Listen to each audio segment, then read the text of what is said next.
Hello, everyone. I'd like to welcome all of you to Ohio Exopolitics. I'm your host, Mark Snider, and we've got a fascinating show planned for you this evening. I hope a lot of you have been listening to the stream we got from ConspiracyCon. I'm sure it's been absolutely fascinating show, and we're on an hour later this evening. And I'll be speaking with a man named James Horak. James Horak shares with earthbound humans his knowledge of man's off-planet origins, and he gives us a refined cosmology to educate and free humanity from control and tyranny. He explains the task-driven purpose of the EMVs, electromagnetic vehicles, extracting surplus energy from our sun, and he reveals how ET civilizations are helping us prevent total annihilation of our species and the Earth. James, can you hear me? Yes. Welcome to the show, James. How are things in Texas?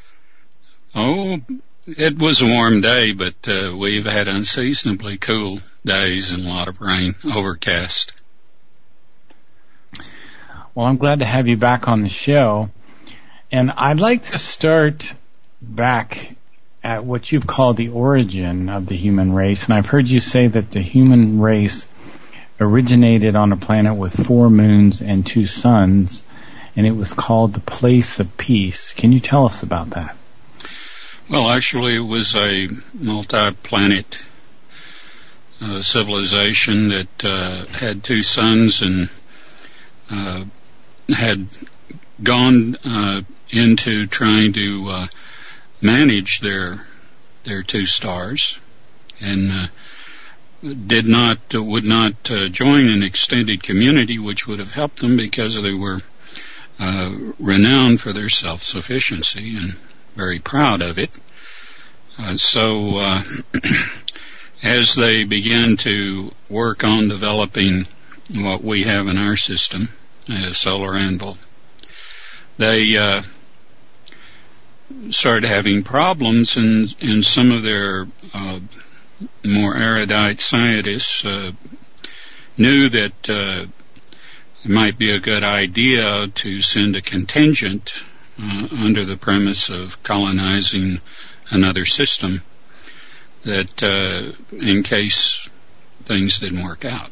And that was a good idea, so they gathered together the materials to make a craft out of the moon, and because it had all the minerals, it had all the resources that they needed and the machinery, and so they sent off for a 300-mile or 300-year trip, and didn't get halfway before the home system just became oblivion. And that's what happens sometimes when you are too self-sufficient and trying to do something that you've seen others succeed at, but not understanding all the nuances you need in order to do it safely. I've also heard you state that when we were on this planet, we breathed helium. Can you tell us about that? Well, it was part of the respirant gases. It was in your atmosphere. And of course, you had reached a level of technology your ancestors had where they could create and engineer ideal conditions. It was a radical jump to go as far as they were going, but they had established a great deal and were thousands of years ahead of where humans are here on this planet today. So, and your ancestors had unified consciousness, so they had a more ideal perspective. They had longer life expectancy, much longer. They had no disease, no famine, and a very egalitarian system, and did not have anything like this elitist system that we have here. Did we have the same physiology that we do now?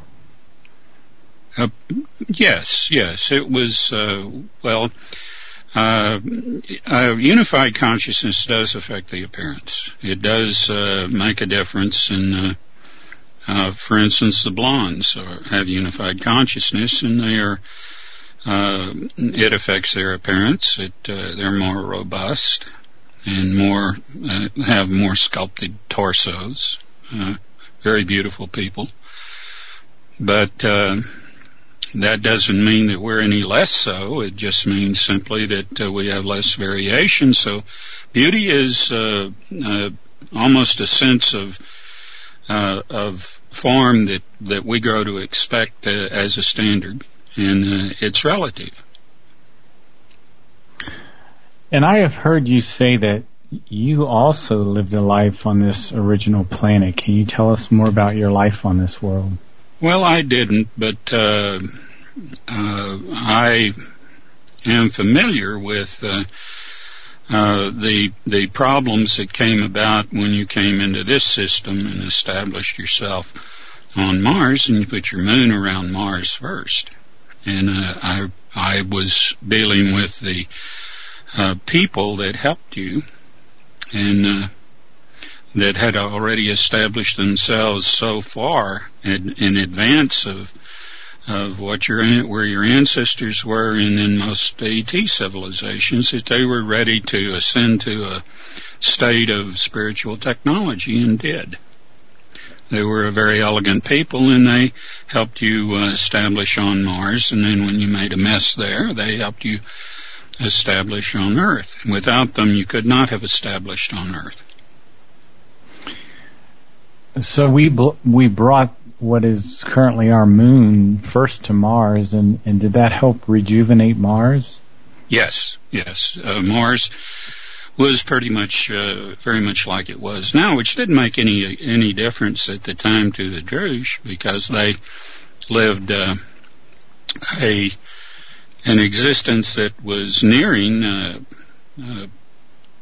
spiritual, and they have, to this day, many of their machines are still functioning beneath the surface of Mars, and that's what Bielik talks about, that they access to some extent, and what Tesla accessed to some extent after he had created ball lightning. He found that ball lightning was a useful portal to communicate through. And the first thing that he established was communication with this hall of machines. Were the Druze, were they humanoid? I wouldn't call them that. If you were allowed to go among them, they wore a very silvery suit. It was tight-fitting, in which compressed in this energy field that they inhabited. If the suit came off, you would almost be blinded by the energy field that the mind and soul had combined to form the spirit. And they were nearing a period where they were going to go into spiritual technology in whole, as in their entire civilization, so that they did not lose their heritage. And this is very rare, but it occurs, and it's a great privilege to see it transition. And I wish I could have watched it more closely. So the Druze were nearly light beings? They were almost purely spiritual at this point? Well, when any form of sentient life dies, they merely lose their mortal shell, and the soul and the mind come together in an energy field. And that your mind exists as an energy field extraneous to the brain anyway. So it's not that much of a jump, and I found examples where there were people that had such massive brain damage that they virtually had no brain above the brainstem. And yet, not only did they have all the cognitive ability before they had this injury or whatever had happened to them, but they had more. And in a spectacular case that I found documented in one of these public broadcasts, it was either PBS, the Discovery Channel, or the History Channel. I found this documentary about this UN officer who was a native North African who had lost all of his brain above the brain pan and in the brain pan and above the brain stem, and had become a veritable genius, learned all these African dialects, got a commission as a colonel in the UN, and was discovered when they were the UN was making a promo film on this relief effort to North African nation that he headed up. Wind blew his beret off, and there the old side of his head was caved in. And the excitement over it was not over how can he function, but, oh, wow, there is a sign of Stone Age trephining. So all these anthropologists got excited to track down this particular individual shaman who had administered this Stone Age brain surgery. And it turned out to be a fascinating documentary. It followed this team when they went all the way to find this village and to talk to this shaman and ask him how many of these operations he had performed. Now, they had all been performed because there had been damage to the head.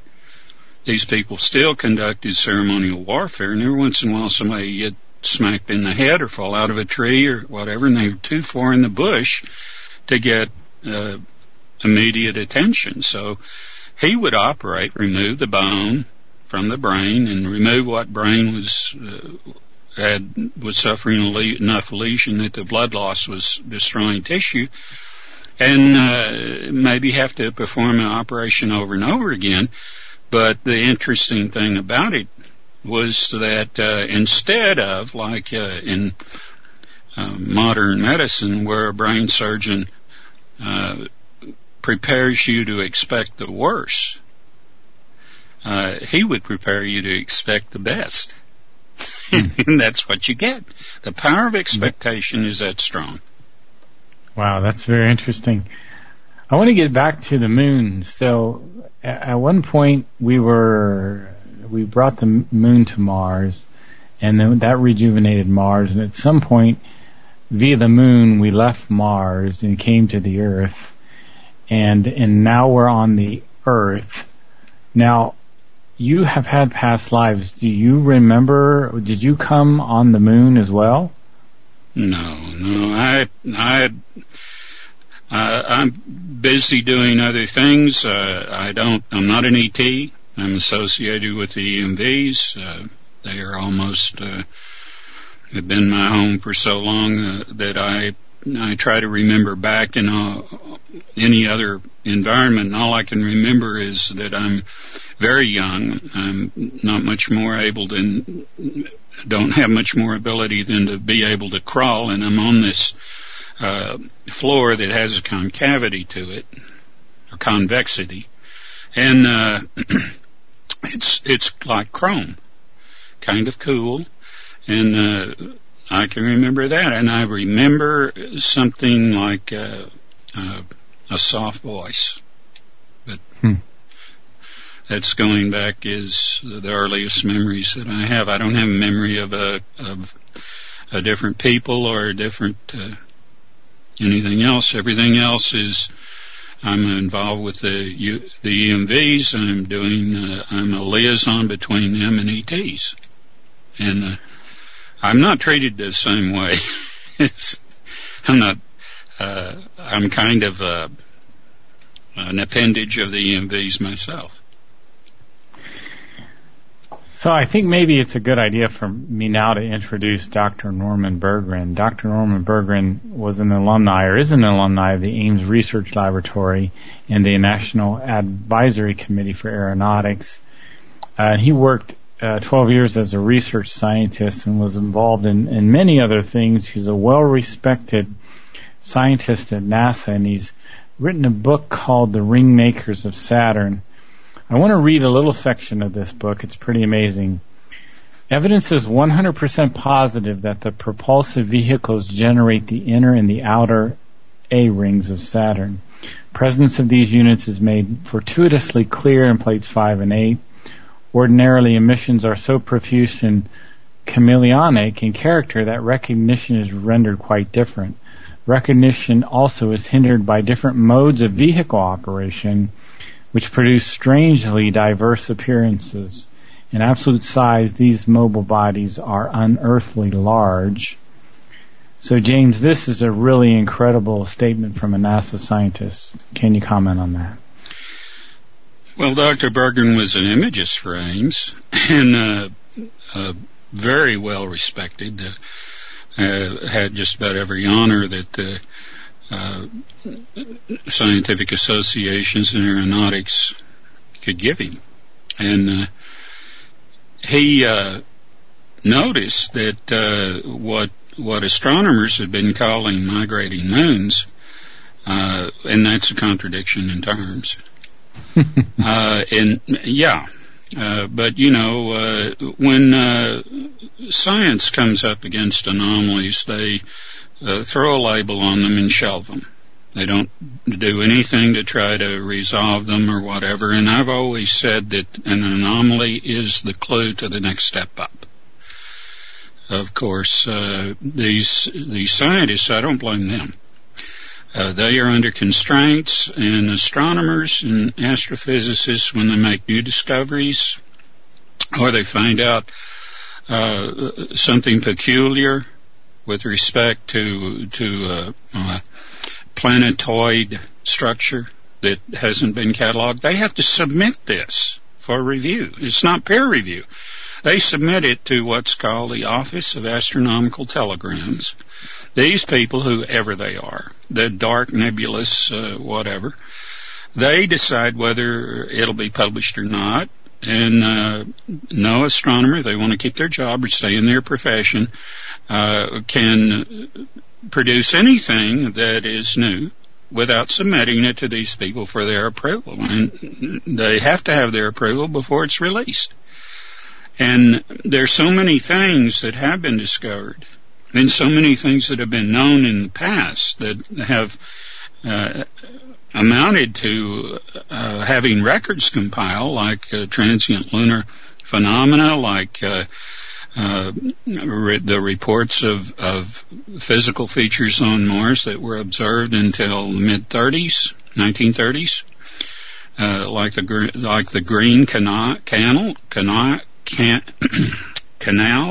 the Italian astronomer named Canali, and it's just endless. It's endless.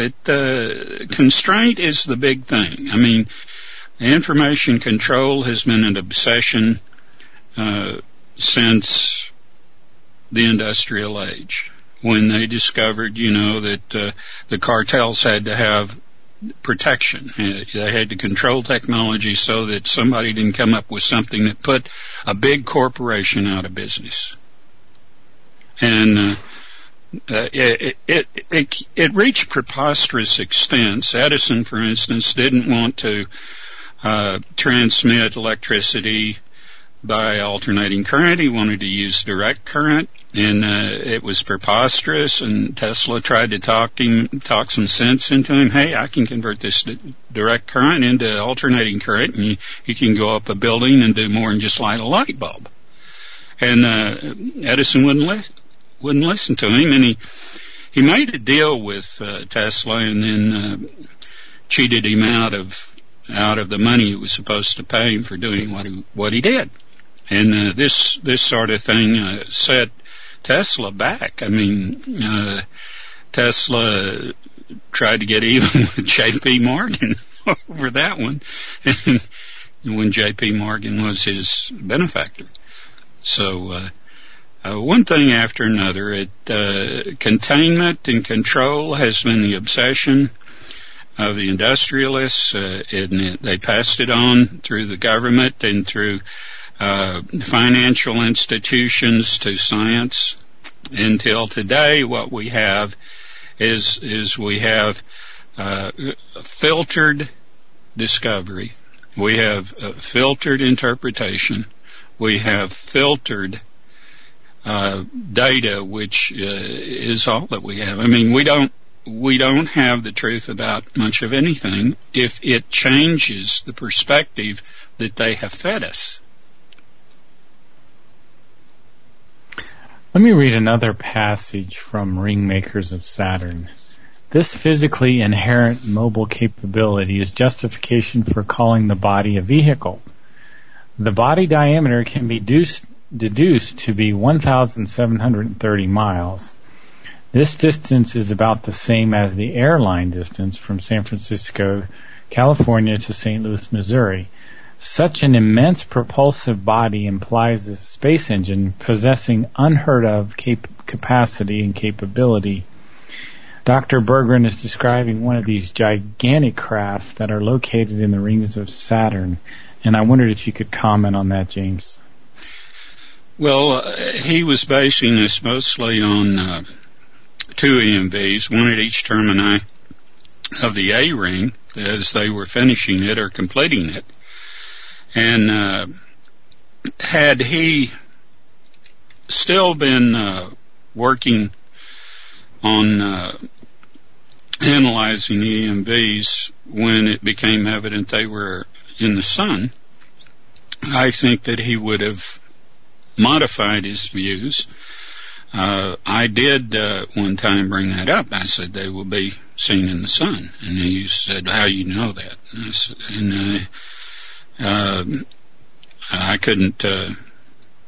I couldn't lie to him, and at the same time, I was put in a position of having to stand up because I wanted him to take in consideration that they were there. And so finally, he said, "How do you know this? How do you know this?" Kept on. Finally, I just said, "I'm not from here." And of course, he's a scientist, very pragmatic. I respect the man and have never said a negative word about him.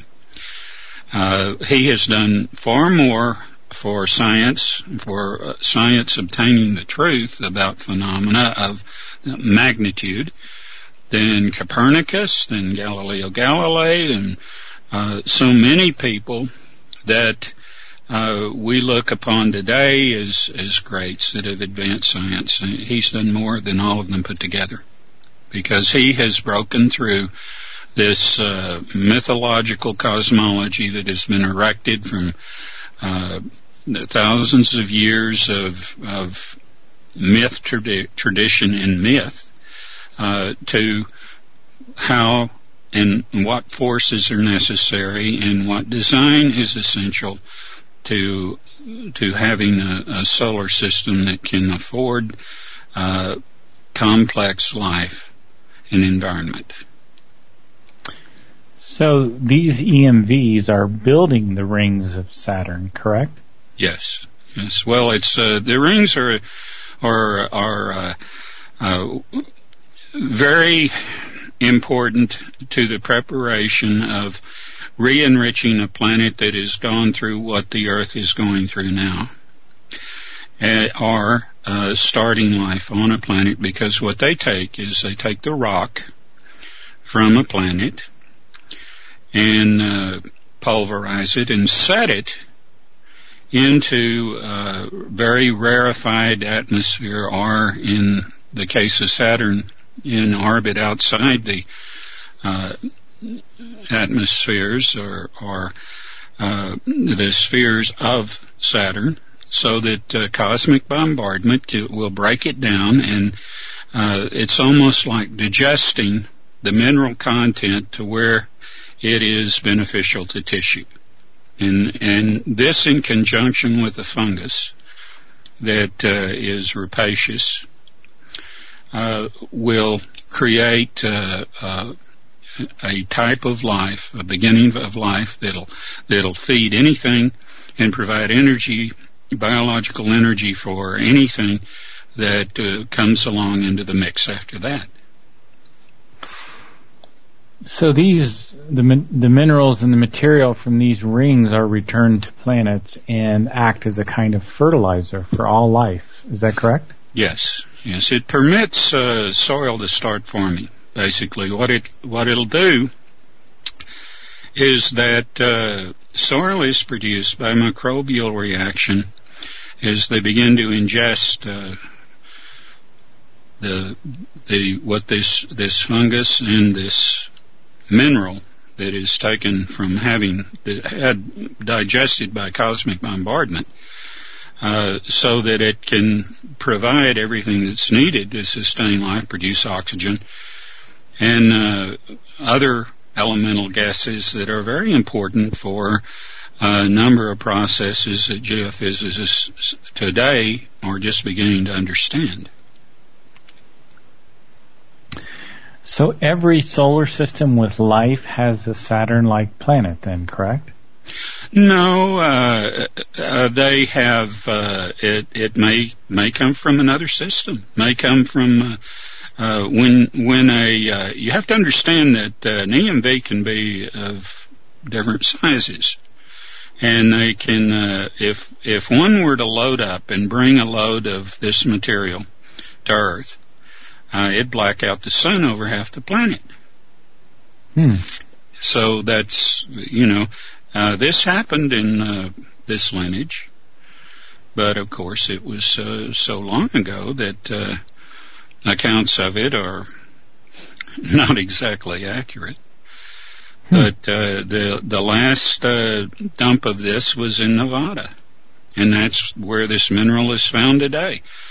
And is the reason why California now produces the finest wine in the world, because of this mineral. They use it in their vineyards. But this mineral, the North American Indians, when they were sick or ill, would just take it off the ground and eat it. So it's an extraordinary mineral. And it has, an interesting thing about it, it has almost every elemental mineral that occurs in nature in it. It has arsenic.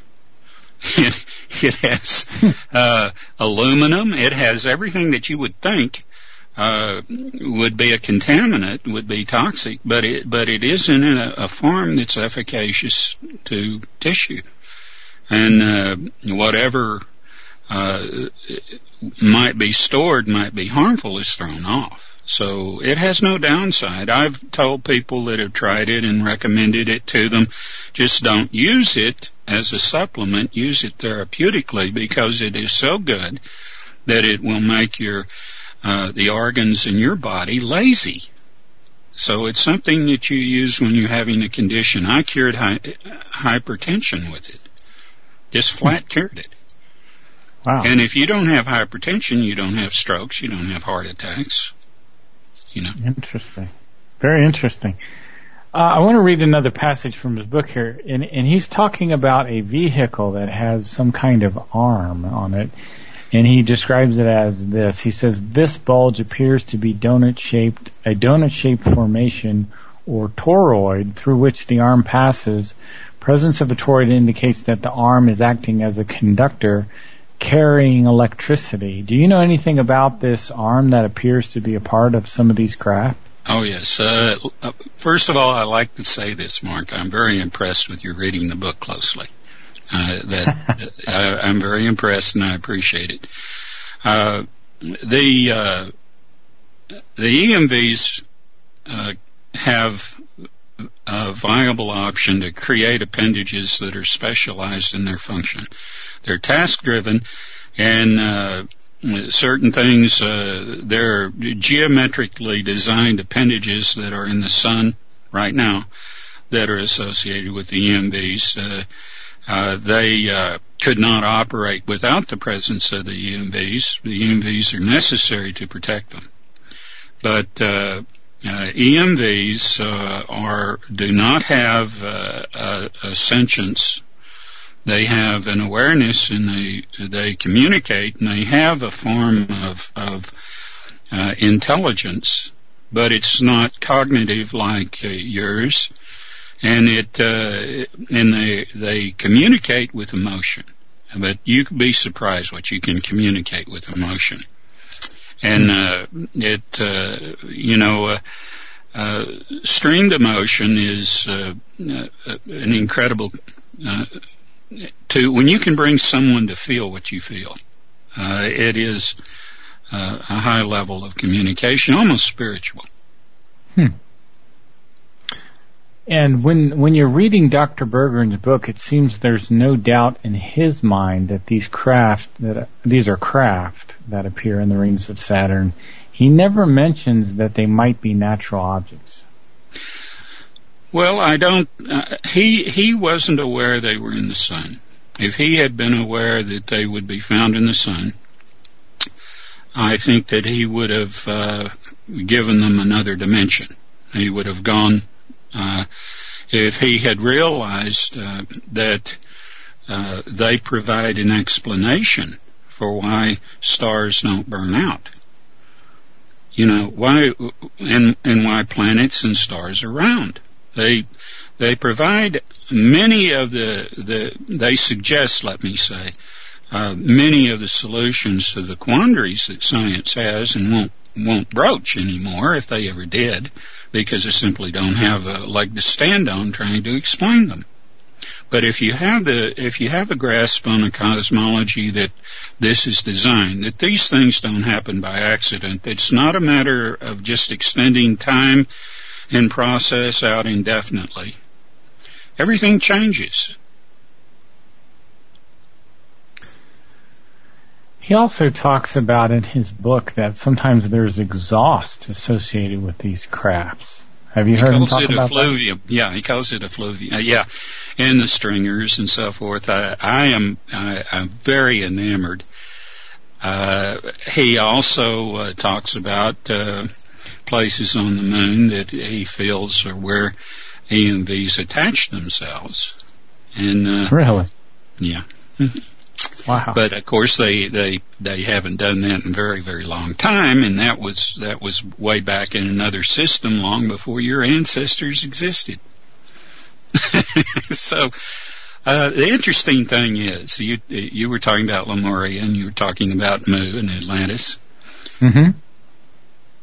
Many of these are so old that they're almost pushed out of being relevant, and they're coming to you via collective consciousness and genetic knowledge or genetic memory.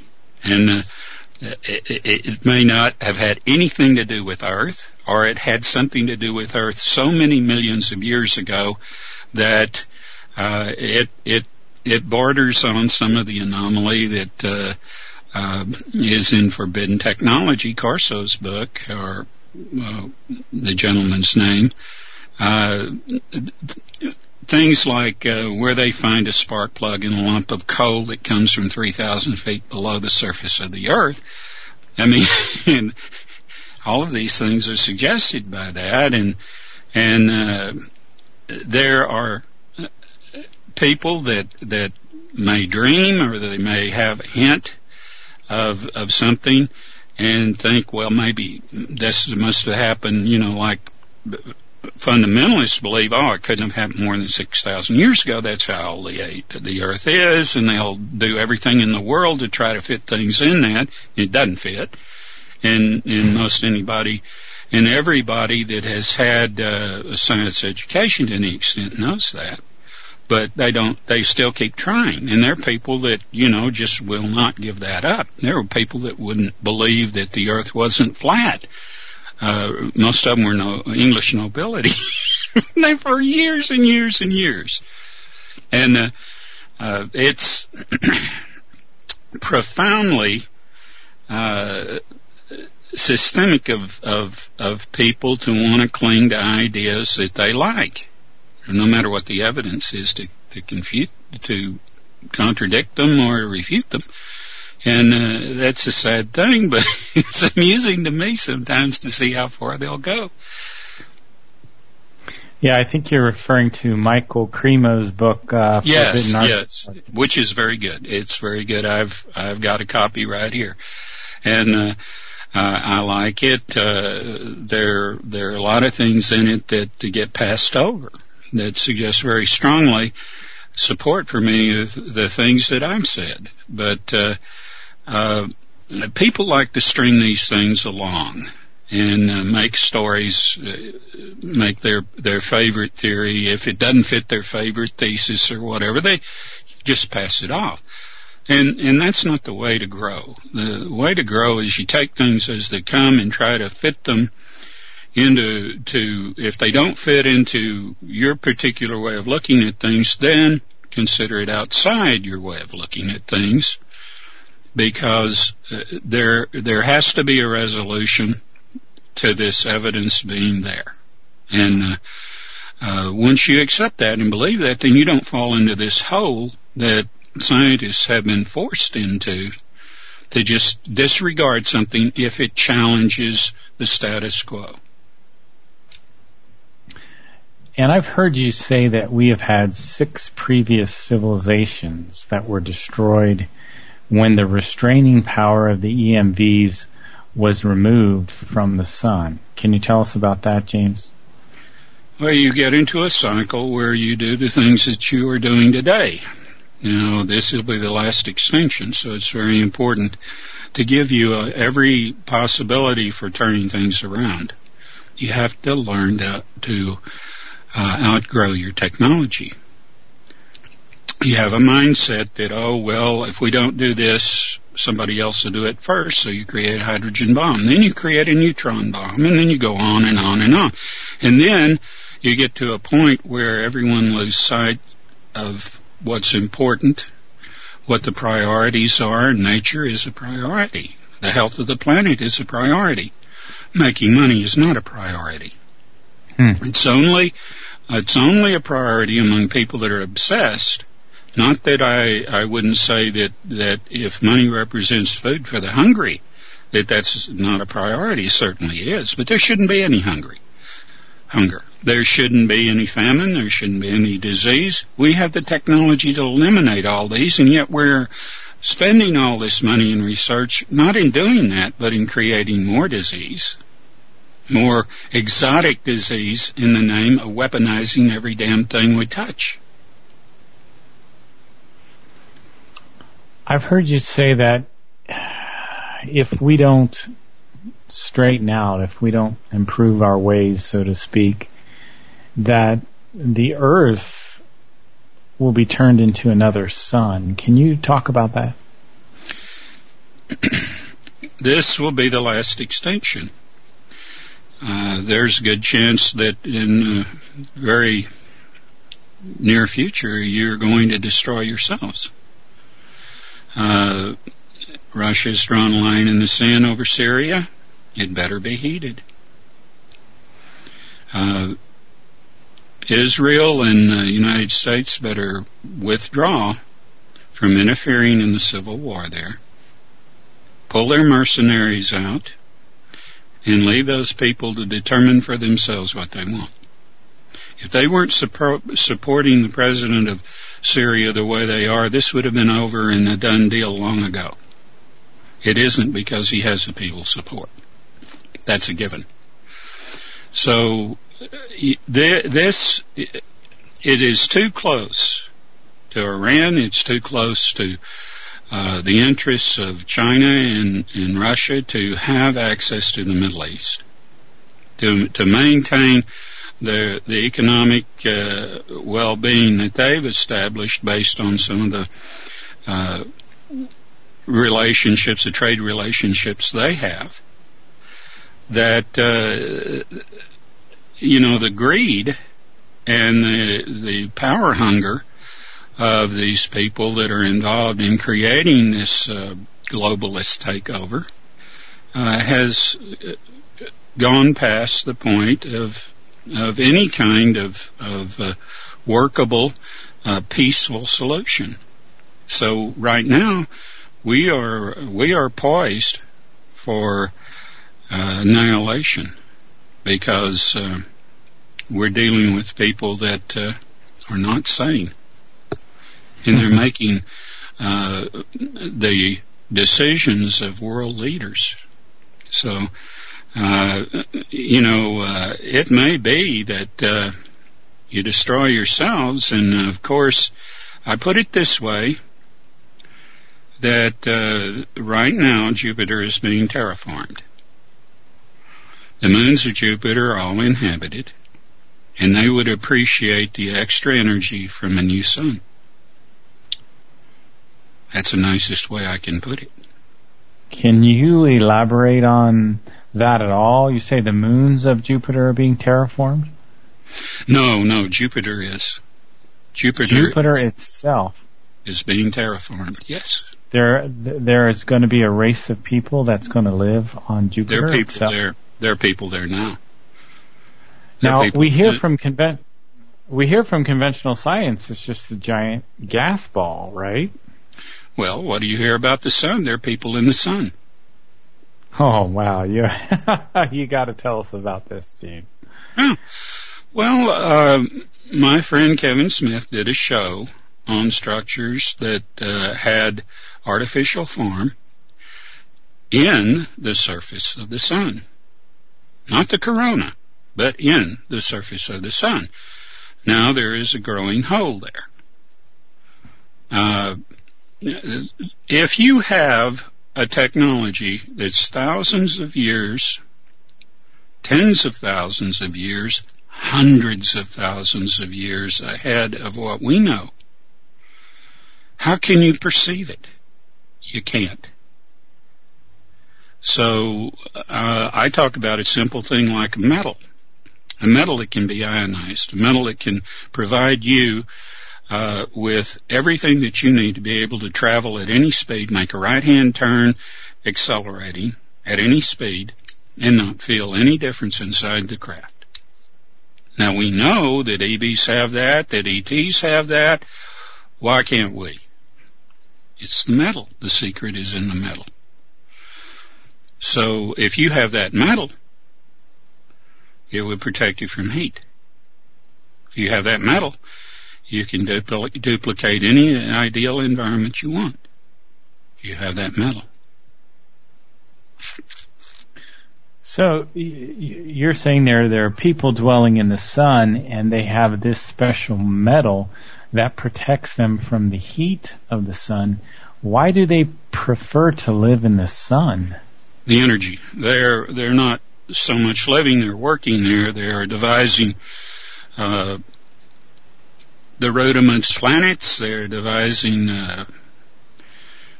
substructure for new stars, suns, different things. So these people are a much more advanced race than us. They're actually preparing to build solar systems or something of that nature? Yeah. Well, if you don't survive this lineage, then accommodations will have to be made. If you do survive it, then you're going to need help to clean up and fix this planet. Either way, the options are there to do it. You know, the Egyptians talked about the sun gods. Are these the same people that you're talking about? Well, the Egyptians got that from an Etruscan caste that at the time of the when the Upper and Lower Nile came under one kingdom, these people that we call Etruscans after Rome, these people were a priest caste, a very erudite. Well, they were from off Earth, and they wanted to do their part and act as seers and provide a more refined outlook and try to get over the mysticism and the myth making that early monument builders get into. And so they continued that influence through Rome, and until the fall of Rome, they were still evident. And now they are, if there's any of them left, they're a very small group. How did you learn about these people that are residing in the sun? Well, when I transition, I have to go to the sun and charge up with energy before I can go in an EMV. So I see these people, and I see people that I think have acquired spiritual technology, but I can't talk to them. I try to communicate with them, but they're too snooty. Is there a land? I mean, is it like a planet inside the sun there? I mean, do people stand on a ground? How does that work? We're taught that the sun is just a fireball, right? Well, if you will see that show, that Kevin has these Soho images of the sun, mm-hmm. and you will see these huge buildings, squared off right angles, and be reminded that if these weren't artificial, then they would have to be at fusion temperatures, either gas or liquid. And these aren't gas or liquid, so they have to be artificial. And of course, they're larger than one of these, buildings is larger than 10 Jupiters. Oh my. Yeah. That gives them plenty of ability to do all kinds of stuff. When I say create the substructure, the moon has substructure, and they know that here on the, there are a number of astrophysicists and scientists that have been involved in trying to analyze certain things about the moon. They've even published a book on lunar petrology, which I had and sold to a Norwegian scientist. So there's so many things that are kept from the public that it isn't funny, but that you can find out about if you just spend the time. So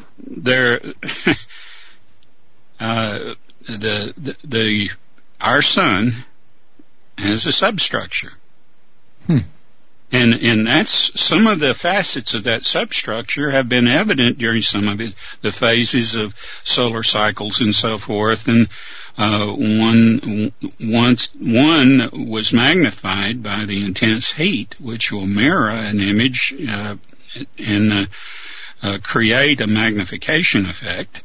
But it was a triangle, and the substructure looks like a geodesic dome, which is the ideal type of substructure for anything that's round. So Jupiter has a substructure as well.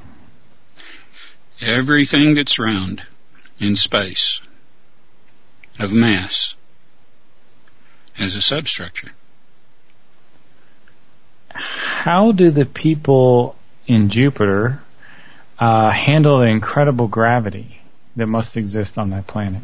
No problem at all. No problem at all. Wouldn't it crush an Earth human, you or I? No, you have to understand that the power of expectation is an incredible thing, and sometimes you're dealing with changes that have to take place in the individual through generations. Sometimes you are.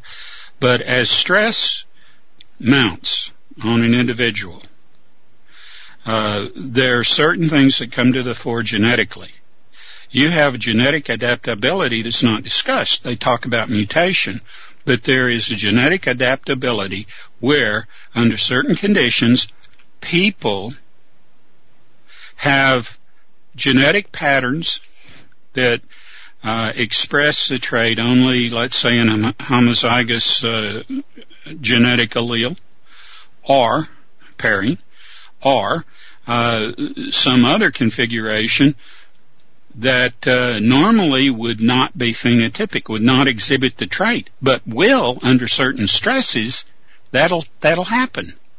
And that's the only explanation you can have for this couple that has been discovered, that come from Chernobyl and thrive on radiation. So these people that are residing on the substructure in Jupiter, they've been able to adapt to the incredible gravity. Do they look different than we do? Sure. Now, I'm talking about people that wanted to adapt. You can always build quarters or an environment that will keep a person from having to adapt. Or you can, if they want to adapt, if they want that to be that robust, they can. But, it's not a matter of weaponizing them, like the mindset here. It is a matter of allowing technology and science to work together ethically. How did you learn about the people on Jupiter? By being there. You've been there in a past life? No. In this life? Yeah. I was. Remember Shoemaker-Levy? Yes. Series that were supposed to have been a comet that disintegrated and from millions and millions of miles in deep space comes in and hits the same target. Uh-huh. Hey, all these fragments, supposed fragments, are in a straight line. Now, if anything breaks up, especially in space, fragments are going to go in every direction, aren't they? Right. They don't stay in one line like a choo-choo train and hit the same target. Well, that was the second stage of terraforming. Went right into the eye of a storm there, and of course, you can call that a furnace, you can call that a mixer, you can call it anything you like, but we're talking about a very high level of technology that is making a home, a friendly environment for a sentient life, the most complex life there is. Because sentient life demands art and the artifacts of art and a number of other things, and growth. So it has to be accommodated. Imagine taking a kid out of this environment that is used to video games and saying, "Oh, we don't have any video games here." Wouldn't be happy, would he? So you have been to Jupiter in this lifetime. Can you tell us how you got there? Travel. I don't sleep. I travel. I lay down, I rest, just like anybody else, because the physical body demands it. But I can also travel. I can do two different kinds of travel. I can phase, and I can auto-project. Sounds like the break. We'll be right back.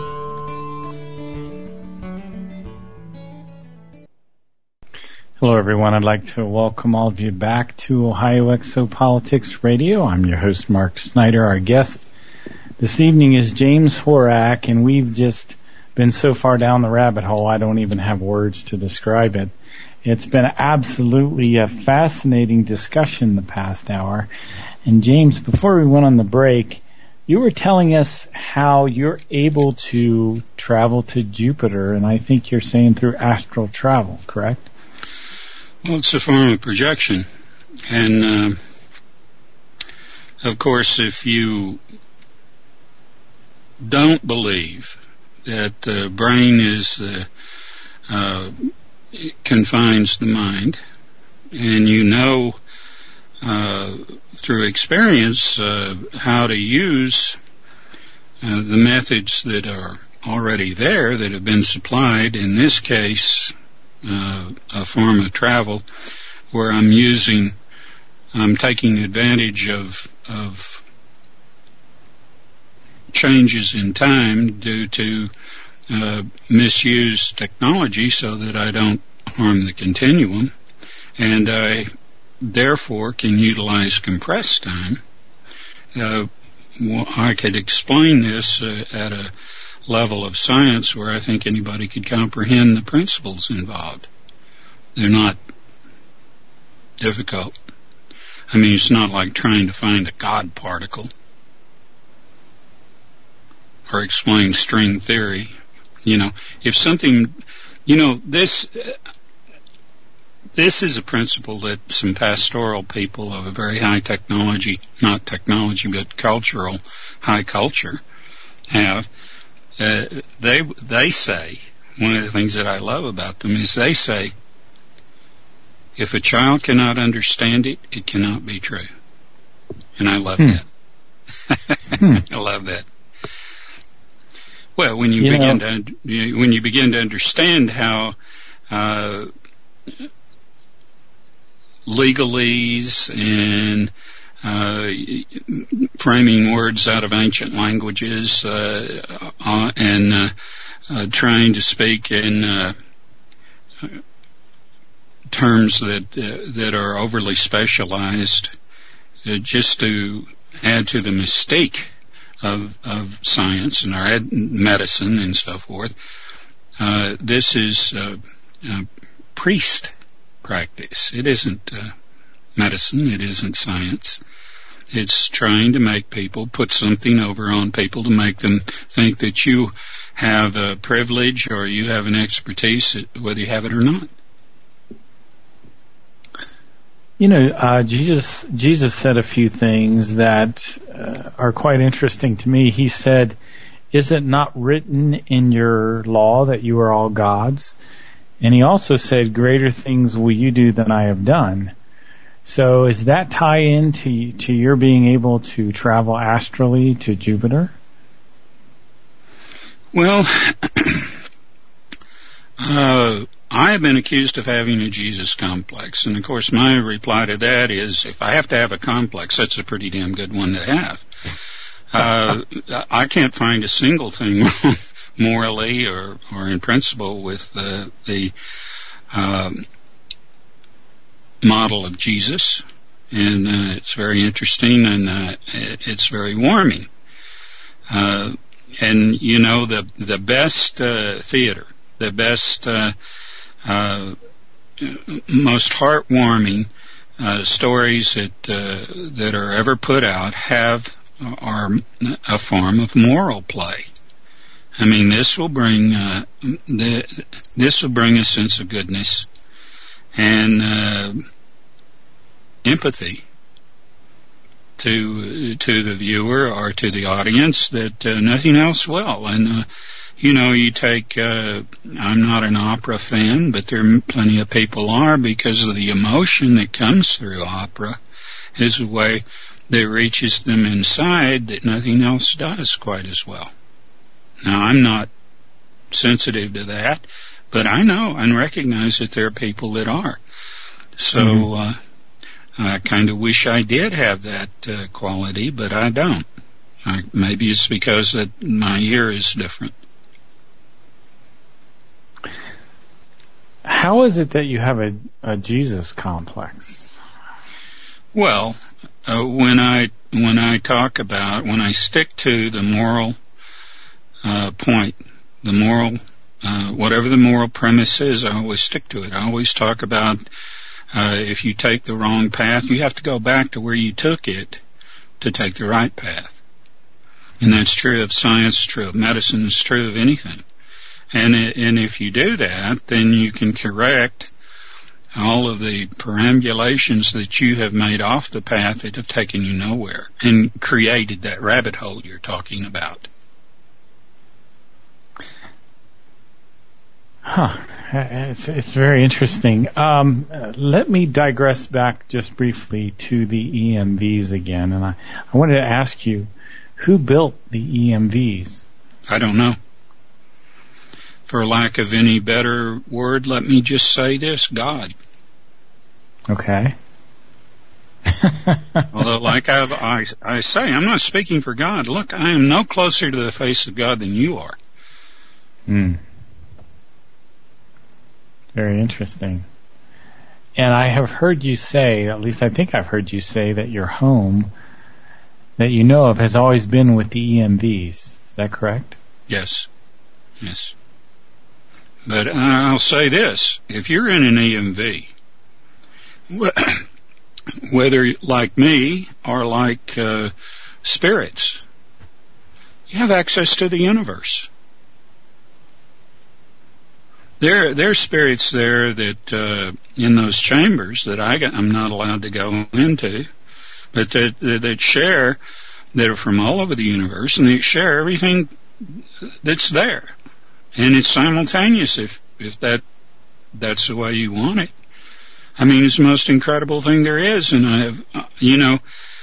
I look upon on you and the people here with envy, because you'll one day be there, and I won't.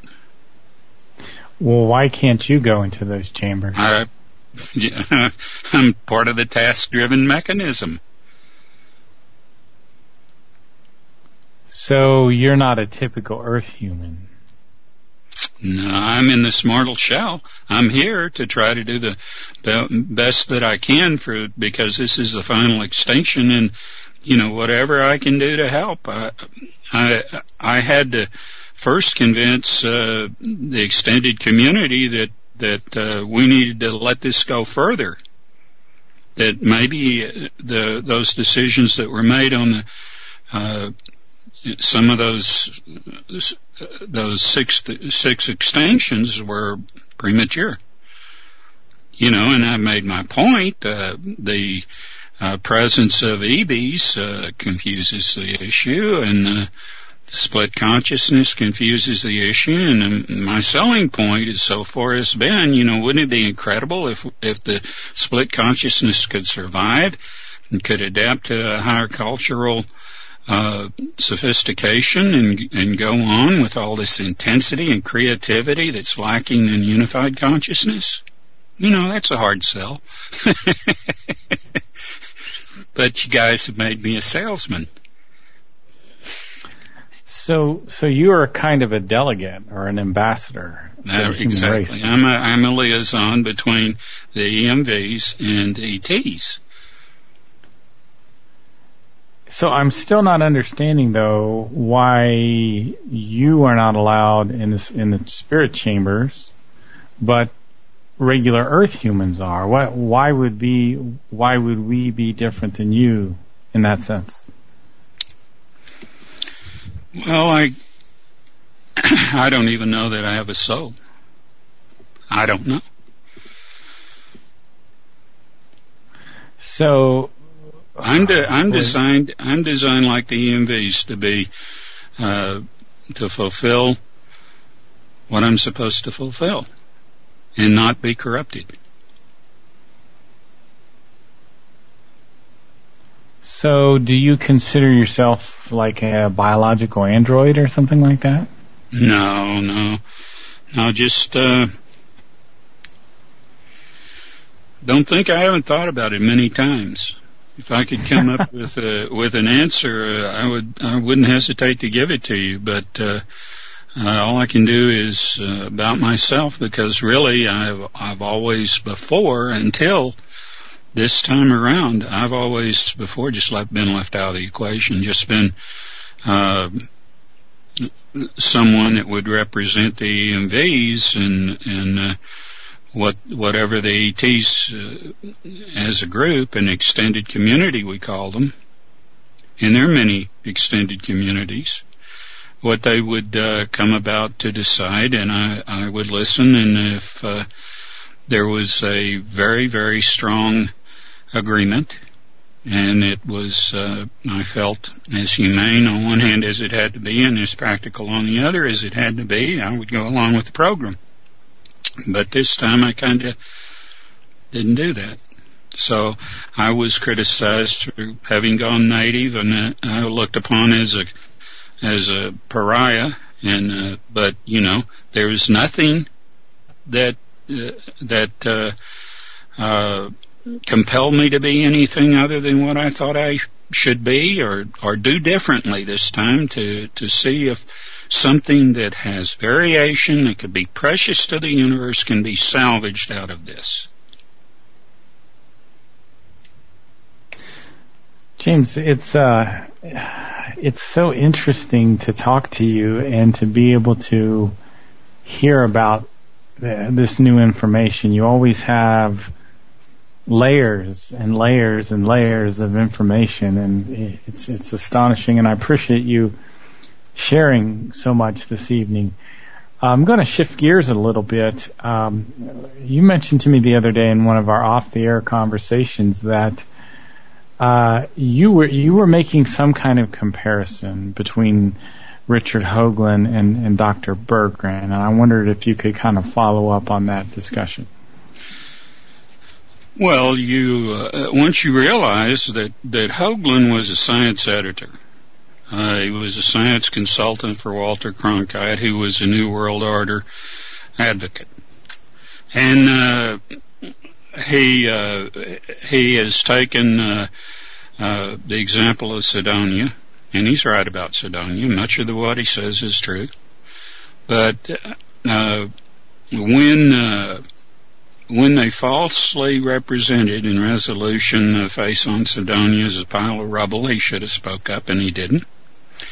When Dr. Berggren wrote his book, he should have commented on it, and he should have examined it for what it was worth and decided whether he was going to support it or not neglected it entirely, ignored it entirely, and rebuffed Dr. Berggren's attempts to approach him, which he did. And I think, since then, other things have struck me about Richard Hoagland that have suggested to me that he's not what he pretends. And I draw some issues with him, and I take issues with him. I think that he has become an alarmist. He was talking about the floor of the Gulf of Mexico being an asbestos volcano. He was talking about Elenin being a time capsule. He was the one thing and another. And he's not the only one in the alternative,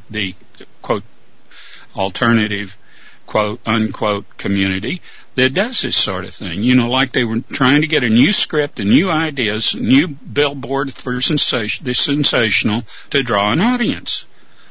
But this is what I call a cottage industry.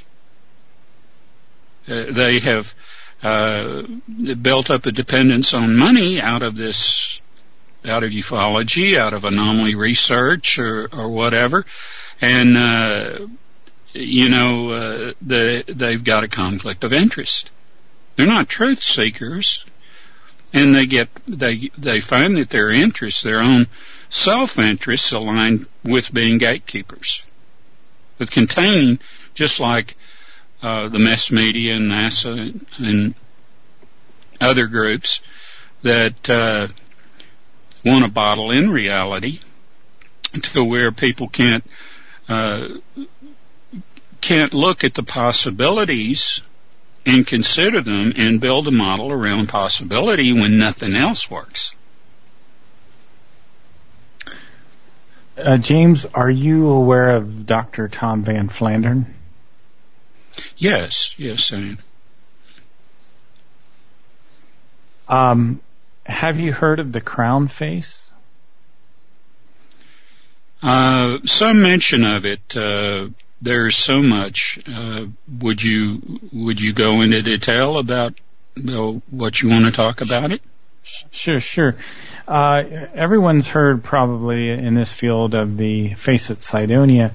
Dr. Tom Van Flandern, he was the head of celestial mechanics for the Navy. He was an astronomer, and he showed these incredible pictures. The most incredible picture I've ever seen from Mars is what they call the crown face, which was this absolutely clear sculpture on the ground of Mars of a humanoid face with a crown on it. And there was absolutely no way that you could mistake it for anything else.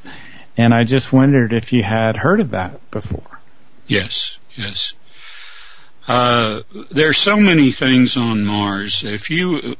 When you were a youngster, did you ever go out arrowhead hunting or looking over old dumps or anything, and you came home with your pockets filled of stuff, and your mother made you throw it all away and stuff like that.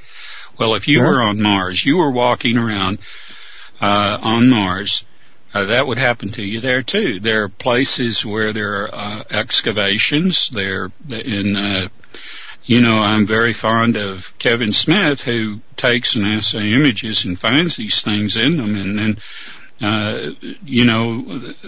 NASA applies this red filter to everything that distorts detail, because it got you convinced that it's a red planet. It's not a red planet.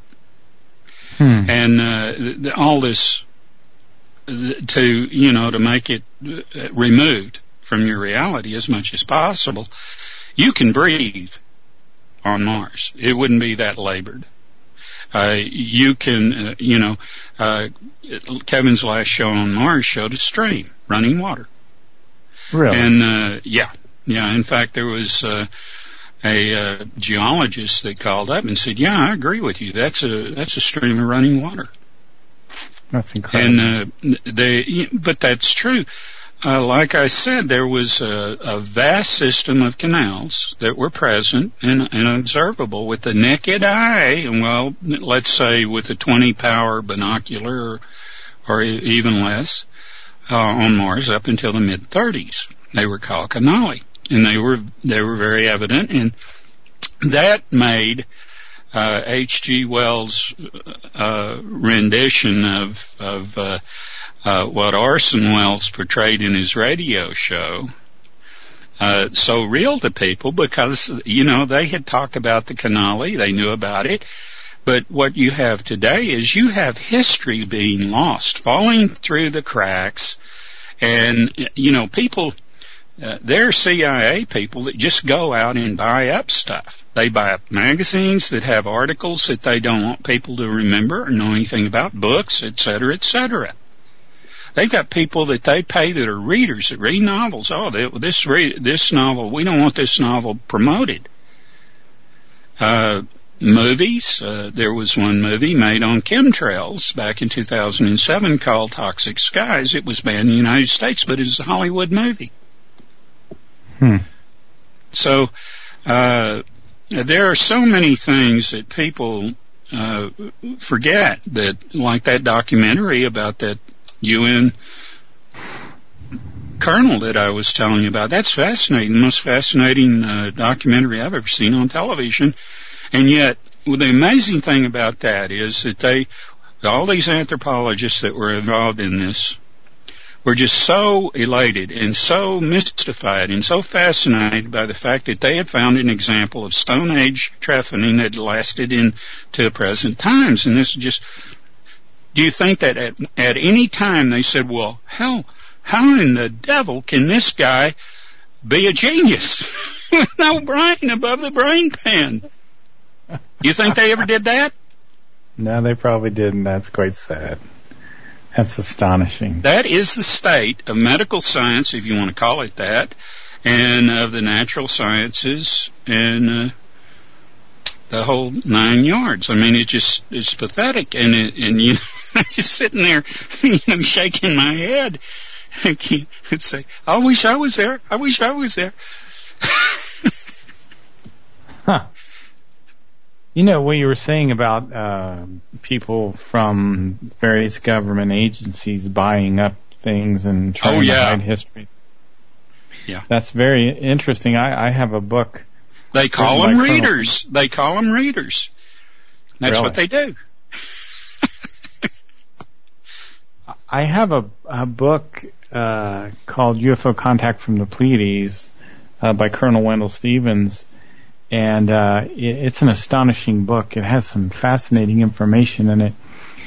But you can't find Colonel Stevens' books anymore unless you might find them for $300 or $400 or $500 at some places, on the internet. But that's about it. So I think they are actively trying to stifle a lot of this information. Well, there was a book that came out in the 80s called Trafficking. Now, it's not anything to do with the movie that's entitled Trafficking. This book is not fiction, and it's about Air America. And I used to sell books online, and so I got a copy of this, and so I would research them, and I researched this book. It pops up, and there is no copy online with price. Finally, I do find out that years ago, one was sold for $700. Now, this is a book that wasn't 20 years old, or not much more than 20 years old, and disappeared. I'll give you an example. In 1909, the greatest military genius of the 20th century, Homer Lee, published The Ignorance of Valor, which laid out, he was fearful of the Japanese doing exactly what they did. And so he wrote this book as a wake-up call to show what the Japanese would do if they decided to be after world domination, like with the Germans or any other allies. And so he laid out the invasion plans in the Pacific, the Philippine Islands, everything.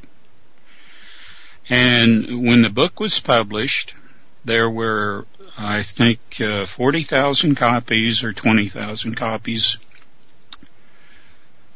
All of a sudden, they just start disappearing. The Japanese embassy's buying up every single one they can get their hands on. And today, a first edition, which I have one, is extremely rare.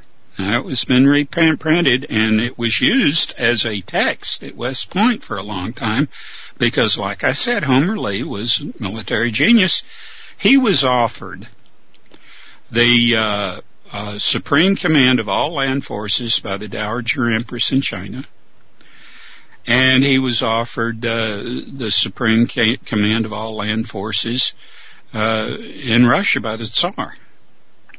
And he opted to take the command of all land forces under the Dowager Empress, and in the front of his book is a picture of him in the uniform of Supreme Commander of all land forces for the Dowager Empress in China. Quite something. And, of course, he couldn't get into West Point because he was a hunchback. Isn't that fascinating? Yes. Very interesting. But he was kind of strange. I mean, in his view, in his worldview, the menace would not be the Chinese or black people or anything like that. The menace was going to be Slavic people.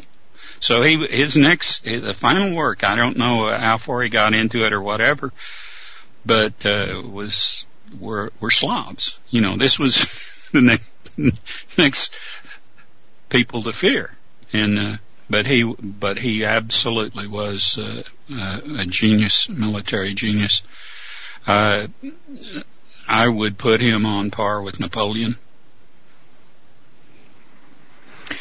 I wanted to share with you, and I may have already told you this at some other time, and I know I've mentioned it before on some of my shows, but one of the fascinating stories in Colonel Wendell Stevens' book, Contact from the Pleiades, A Preliminary Investigation, is the story about a man named Dr. Lawrence Kennedy, who was in Zosar's pyramid, which is the step pyramid there in Egypt, the smaller one. He got to see a chamber that was not available to the public, and they have a mural on that chamber that shows a cylinder-shaped craft, a couple smaller craft, in the Giza complex, and in the hieroglyphics under it, it talks about people who came here from the stars and visited the people in Egypt. And I just wanted to share that with you. It's just, that one story pretty much blows the whole cover up, in my opinion. Well, there are a number of them. There was a contingent, an expedition of ETs that set up in the Grand Canyon. And they carved out all these rooms and chambers in the rock, and they had their power supply down in the lower levels, and they had a battery salt that was extracted from that find, and what advanced the batteries that are running these probes that are running indefinitely, and rovers that are running indefinitely. You know, they're supposed to have been to have lost power long ago, and they're still going strong. And that battery salt came from that find in the Grand Canyon. Then there was a dynasty in Egypt that had a bloodline, an ET bloodline, and these were the elongated heads. The headdress was designed during that period to hide that elongated head. And, of course, it stayed in fashion all the way up to the Ptolemaic dynasty and beyond to Cleopatra, who was Ptolemy.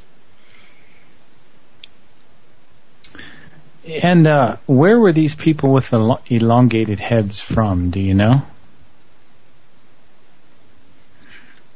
Yeah, but they're still around, and I don't want to talk about them because I look at it like this: with ETs that are here, and I figure that when they want to, they'll come up, shake your hand, and talk to you, tell you about themselves. You know, I will talk about the Druge, the Abroit, because they're gone. I'll talk about the blondes because they are here. This is where they came from. This is their home, just like it's yours. Mm-hmm. But people that are members of the extended community, with the exception of the blondes that are too, I don't like to talk about because they're not going to talk about me. They're not going to talk to you about me, and I return the favor. And the reason for that is that's an understanding that goes back a long, long time ago. We don't like to interfere with the normal trends and evolution of a culture until we have to. I have felt since the last few years that I wanted to change the protocol, and I have for my sake, and I want for them. I want for them, if they want to make, I know that there, like for instance, there are people I didn't know that are from outside, that are from deep space, that conducted the flap in Colares, Brazil. And they were concerned. They had picked up enough knowledge and enough data about what was going on here to be concerned and wanting to know what was going on and if this species was impaired. So they selected a village, what you would call an experiment, and they probed everyone in that village over a period of months. And this was extraordinary. This is probably the most extraordinary UFO flap on record. And it opened up the files, military and government files on UFOs in Brazil to ufologists. There has been disclosure in Brazil. You just don't hear about it because ufologists here don't even talk about this. And now, with some of these people that are trying to build this hostile alien thesis, they're trying to make this out as an example of hostile ETs. It wasn't hostile. In fact, while it was ongoing, the Brazilian military sent a military contingent down to study it while it was ongoing. And there was a lieutenant who was in charge of it. And one night when he's sleeping in his tent, he was visited by an ET. And this guy was wearing a lead mask to protect him from his energy field. These were advanced, very advanced. And so he tells him, he said, "We're not here to mean anyone any harm." That's what he said. And, of course, the officer kept quiet about this. And after 20-some-odd years or so, he came forward and he contacted ufologists. He still could. He was an excellent artist, and he drew some of the craft. They had all kinds of different craft. They would come in at night. They hit a person with this probe light, probe them, and sometimes they'd take biopsies. And then they didn't abduct them, but they would be pretty rigid, and they would be in a trance-like state while this was going on, which was where it'd be a very short period of time, and then maybe hit 2 or 3 more that night, go on until they had hit the whole village. They even hit the doctor, who thought everyone was in hysteria until it happened to her. But I mean, this was these people were concerned and trying to figure out if there's anything that they might do, that they might reverse what they could see was inevitable. So it was but these people were from way out there, and eventually I found another incident that happened in Switzerland that I think was done by the same people. And in this case, this one person who they found they wanted to deal with, they showed this person, they said, "Would you like us to move your car?" And he said, "Yeah." So the car disappeared and appeared somewhere else in the blink of an eye. And they were just demonstrating that they were a high-level technology. And of course, after it was all over, this fellow took pictures. And that's a long story, and I would tell you more, but I'm not at liberty to, because a lot of this has been given to me by someone that this happened some time ago, and I wish they had come forward, but they haven't, and they have been harassed, and they have had a lot of things happen to them, MIBs, the whole 9 yards. So it's very confusing to them, but one of them is a friend of mine. Now, he wasn't directly involved, but it's his friend that was, and he's seen the pictures and shared them. But this was another extraordinary event. And anything that demonstrates the vast superiority of these ETs, and yet they're friendly, they're not hostile, is the last thing that the powers that be want you to experience or have any information to pass on to anybody else, because they're waiting to build the ET into a fear. So that'll be the final step. Oh, we have to do this, we have to do that. You have to bite all these more bullets. Remember? So we can save you from mean old hostile ET. That's all a fabrication. And it's been discussed by these think tanks that have set it up now for 40 years, 50 years. It's very interesting. You know, recently we've had the citizens hearing on disclosure, and you know, if you're like you and I, when I watch that, to me it's kind of very unspectacular. And there's been so many of these extraordinary events that have occurred in this field that people just don't know about. Well, they know about them. They know about. I know that you are involved in exopolitics, and so you know that I differ with a lot of people that are, even some of the bigwigs, like Dr. Greer and Alfred Labramont Weber. But this is the way I look at it, and I am not going to say this is the way it is out of respect for you, because I know that you deal with these people, and I respect that.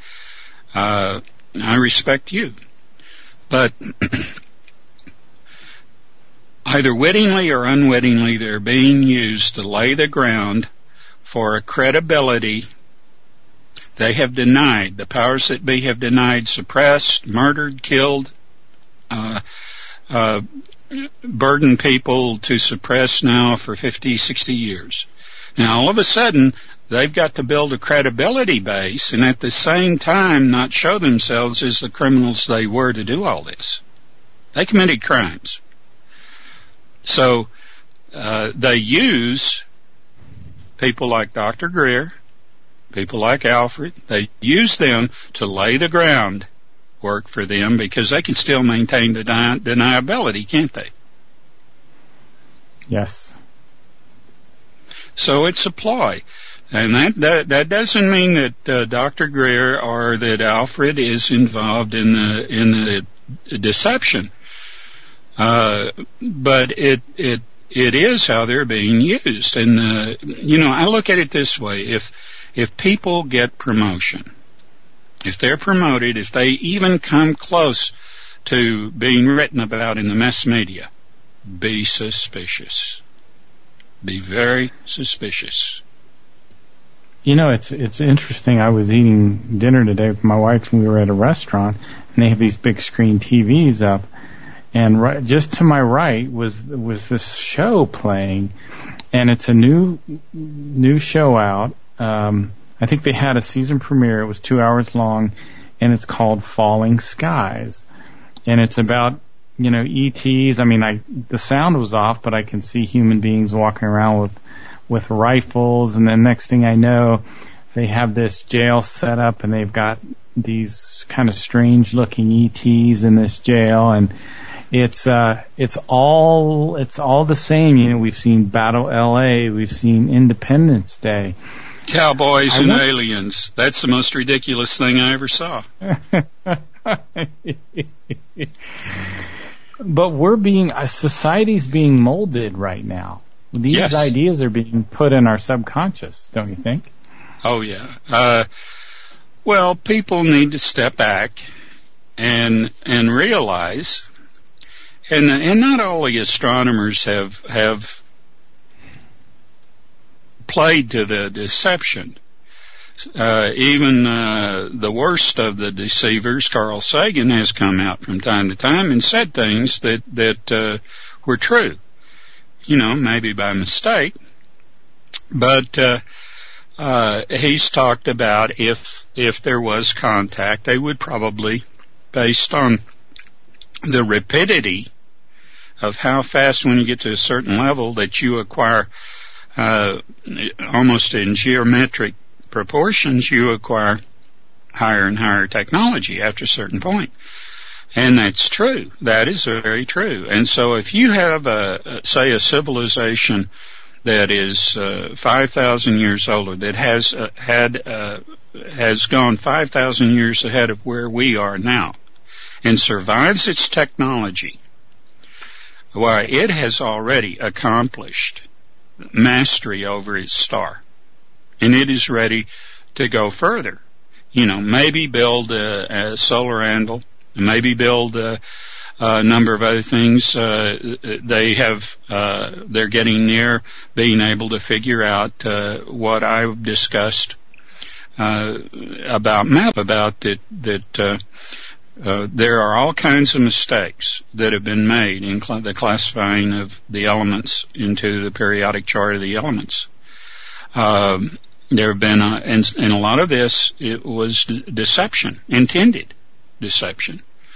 So you get that straightened out, and you turn scientists loose, where they're not under the constrainment of compartmentalization and security classification, and just told if you don't lie, you'll lose your job or worse.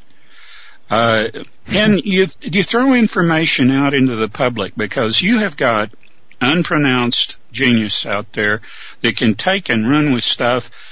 I mean, you cannot presume on genius any more than you can presume on advanced technologies. You can't do it. You can't even perceive of what some of these kids today might be able to do if they were given anything like the truth, where they could obtain clarity about things, because we have kids who can do things with computers that, man, I can't do.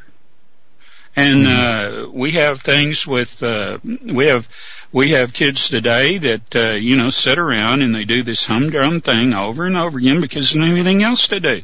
You give them things. I mean, you can make video games that will take a kid. I mean, and I'm talking about an 8-year-old, right on through all the math that they could get right up to a PhD in physics.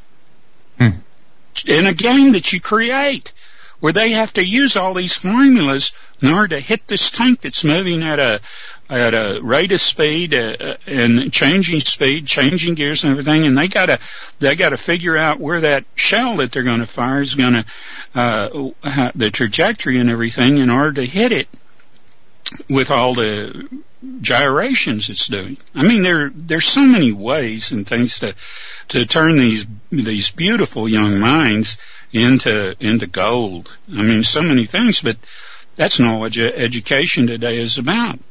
And it's programming. That's what it's about. You know, I wanted to get back just a second to the hostile alien thesis. I always thought it was strange that these ETs would wait for us to get things like the atomic bomb before they invaded, you know. And turn the Earth into a garbage dump. You know, plasticides in the most remote areas of the ocean, there are these hunks of goo, which are killing coral and marine life left and right from our throwaway plastic. Right. Very, very true. This could be changed, but you know, and we could develop the technology to do it, but there's no emphasis, there's no priority to do so. I mean, and you know, right now we have a government that is sold out to a company obsessed in the same way that pharmaceuticals are, that unless we can make it synthetically, we're not going to allow it to be marketed. And they want to do this to our food, Monsanto. They're killing our bees. They're trying to make laws that you can't keep heritage seed. They're driving farmers out of business left and right with the marketing techniques. I mean, these people, this is a far greater threat to human life on this planet than any other single thing right now, with the exception of what's going on in the Middle East, of course. That's either going to be resolved soon or who knows what will happen. I shudder to think. Don't you? Yeah, I do. So you think we're at risk for a World War III? Yeah. You know, General Wesley Clark has an interesting video on YouTube where he says that in 2001 he saw a top secret document that basically outlined all of these countries that we would be at war with for the next 5 to 10 years.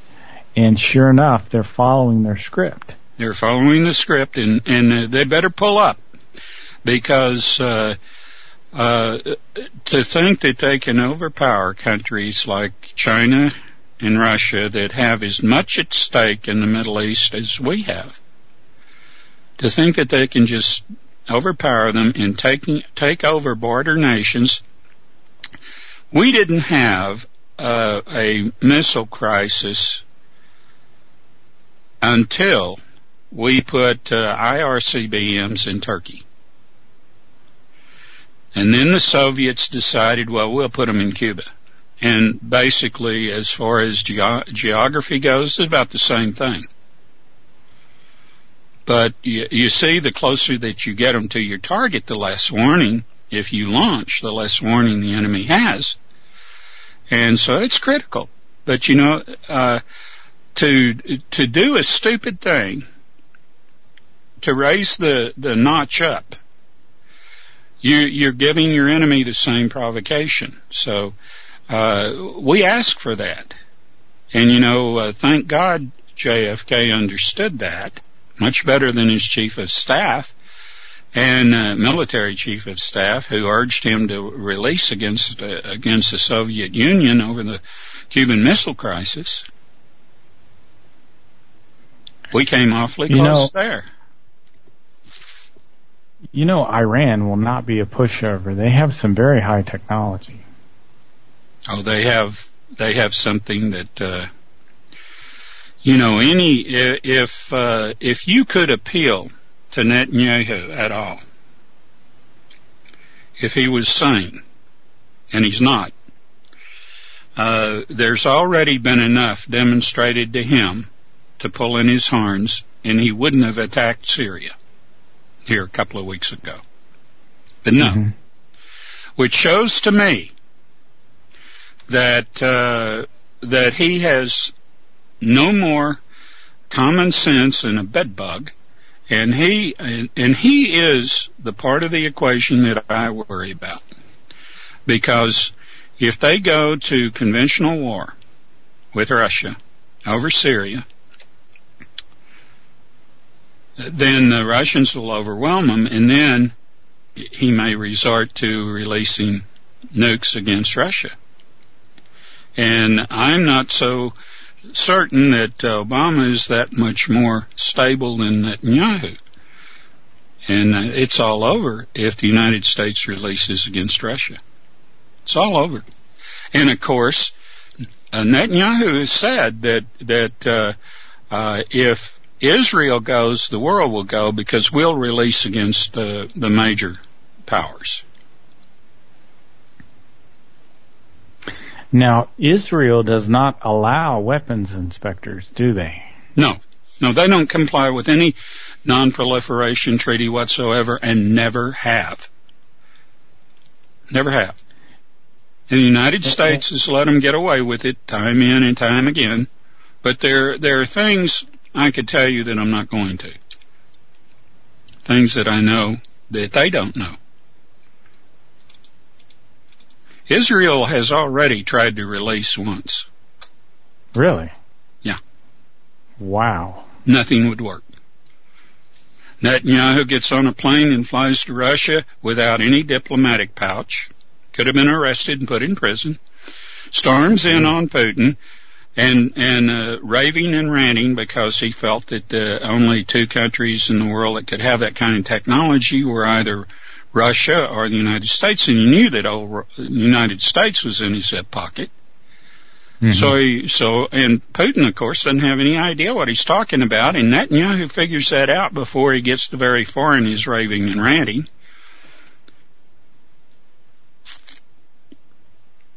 And bows out by saying, "Oh well, you won't give us permission to attack Iran." And Putin says, "Of course not." What does Israel have to gain by attacking Iran? They are obsessed. Israel is a very dangerous, unstable quantity in the equation. Unpredictable.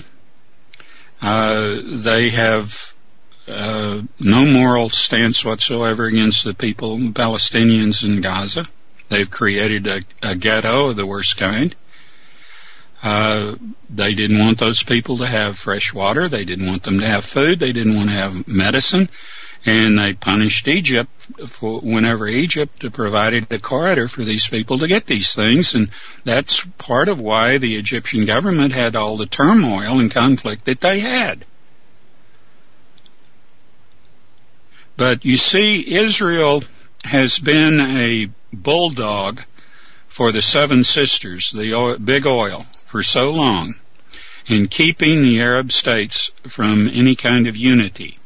They fear a united Arab republic, like Nasser had begun, because the last thing they want the Arab people to do is to use their own resources, go through their own industrial revolution, and build up internal projects like the Aswan Dam that Nasser built.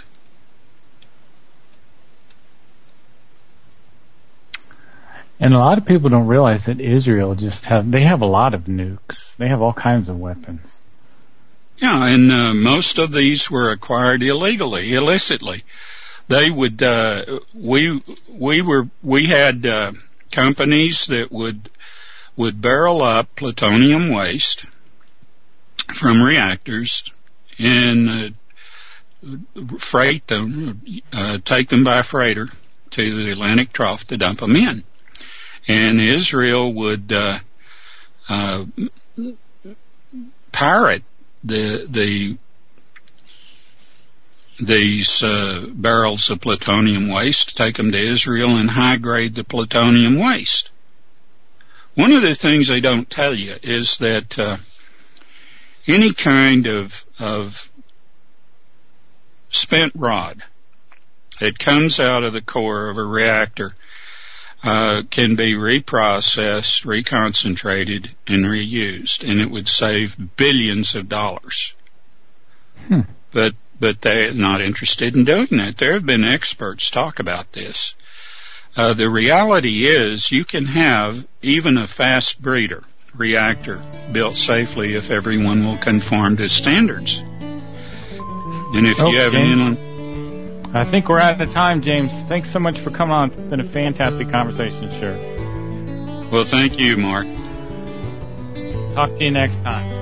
Thanks, everybody, for listening. This is Ohio Exopolitics. I'm your host, Mark Snider. Good evening.